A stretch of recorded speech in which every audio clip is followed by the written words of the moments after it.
परमात्मने नमः। स्वागत है आप सभी का हमारे चैनल में। आज की इस वीडियो में हम पितृपक्ष के बारे में जानेंगे। 16 दिन की अवधि है जिसमें हिंदू अपने पूर्वजों का सम्मान करते हैं और उन्हें सम्मान देते हैं। इस समयावधि के दौरान जो गणेश चतुर्थी के बाद पहली पूर्णिमा से शुरू होता है और अमावस्या पर समाप्त होता है, जातकों को न केवल उनके प्रत्यक्ष जैविक वंश से उन लोगों को सम्मानित करने की अनुमति देता है, बल्कि जिन्होंने उनके आध्यात्मिक, नैतिक और उनके बौद्धिक विकास में हमारी भागीदारी की है, उनको धन्यवाद देने का इससे अच्छा तरीका कुछ और हो ही नहीं सकता है। इसलिए पितृपक्ष में पूर्वजों को उनको सम्मान देना चाहिए। आइए जान लेते हैं कि क्या है पितृपक्ष का इतिहास। पौराणिक कथा के अनुसार जब महाभारत युद्ध के दौरान योद्धा राजा कर्ण की मृत्यु हो गई और उनकी आत्मा स्वर्ग चढ़ गई, तो उन्हें भोजन के बजाय गहने और सोने का भोजन दिया गया, यह महसूस करते हुए कि वह इन वस्तुओं पर खुद को बनाए नहीं रख सकता है। उन्होंने स्वर्ग के स्वामी इंद्र को संबोधित किया और उनसे पूछा कि उन्हें असली भोजन क्यों नहीं मिल रहा है। भगवान इंद्र ने तब उन्हें बताया क्योंकि उन्होंने इन वस्तुओं को अपने पूरे जीवन दान के रूप में दिया था, लेकिन अपने पूर्वजों को कभी भी भोजन का दान नहीं किया था। जिस पर कर्ण ने उत्तर दिया कि वह अपने पूर्वजों से अवगत नहीं था। इस तर्क को सुनकर इंद्र 15 दिन की अवधि के लिए कर्ण को पृथ्वी पर वापस जाने के लिए सहमत हुए, ताकि वह अपने पूर्वजों की स्मृति में भोजन बना सके और दान कर सके। समय की अवधि जिसे अब पितृपक्ष के रूप में जाना जाता है। आइए अब जान लेते हैं कि पितृपक्ष का क्या महत्व है। इस दौरान श्राद्ध का अनुष्ठान किया जाता है। इस अनुष्ठान की यह विशिष्टता व्यक्ति से दूसरे व्यक्ति में भिन्न हो सकती है, लेकिन आमतौर पर यह 3 घटकों को जोड़ती है। पहला हिस्सा पिंडदान है, पूर्वजों को पिंडा का प्रसाद। पिंडा चावल की गेंदें हैं जो आमतौर पर बकरी के दूध, घी, चीनी, चावल, शहद और कभी-कभी जौ से बनती है। समारोह का दूसरा भाग तर्पण, कुशा, घास, जौ, आटा और काले तिल के साथ मिश्रित जल चढ़ाया जाता है।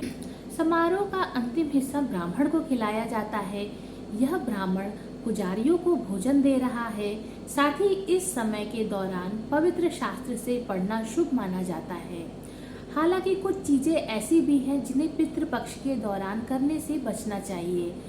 प्रतिभागियों को नए प्रयासों में संलग्न होने से बचने के लिए माना जाता है।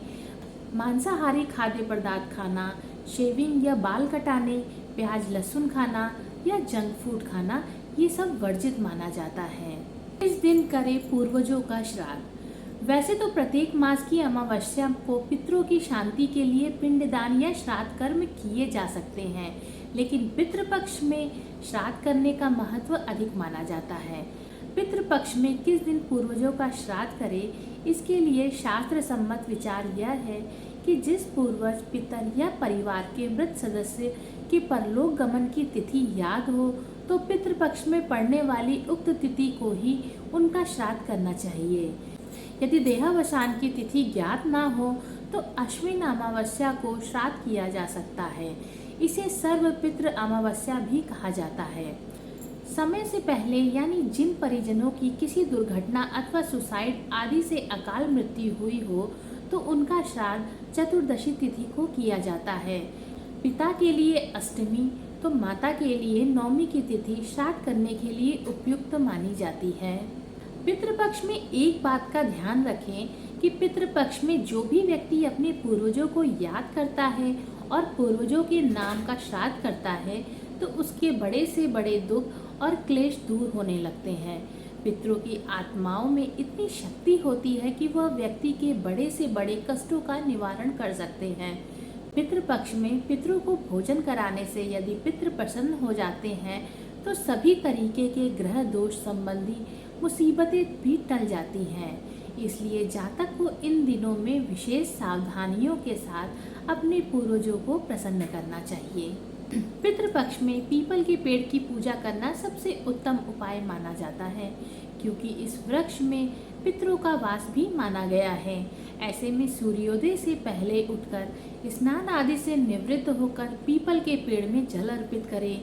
इसके बाद पीपल के पेड़ की 7 बार परिक्रमा करें। साथ ही वृक्ष के नीचे सरसों के तेल का दीपक जलाकर उसमें काले तिल डालें और छाया दान करें और पितरों का स्मरण करें।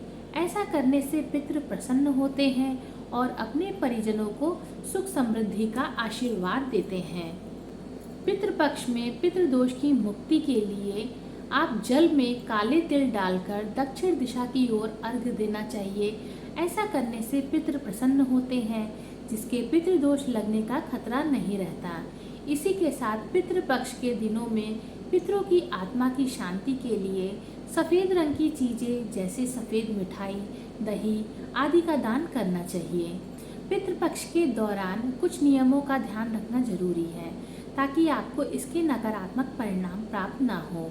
हिंदू मान्यताओं के अनुसार पितृपक्ष की अवधि में नए कपड़े, वाहन, जमीन आदि नहीं खरीदना चाहिए। इसी के साथ शुभ कार्य जैसे विवाह, सगाई, मुंडन, उपनयन संस्कार आदि करने की भी मनाही होती है। पितृ या श्राद्ध पक्ष में व्यक्ति को तामसिक भोजन से भी दूरी बनानी चाहिए। साथ ही इस अवधि में किसी भी तरह का नया बिजनेस शुरू नहीं करना चाहिए, वरना साधक को मनचाहे परिणाम प्राप्त नहीं होते हैं। उम्मीद करती हूँ कि आपको यह जानकारी अच्छी लगी होगी। वीडियो अगर अच्छी लगी तो वीडियो को लाइक और चैनल को सब्सक्राइब जरूर कीजिएगा। यदि आपके मन में कोई शंका हो या कोई प्रश्न हो तो उसे कमेंट जरूर कीजिएगा। ओम श्री परमात्मने नमः।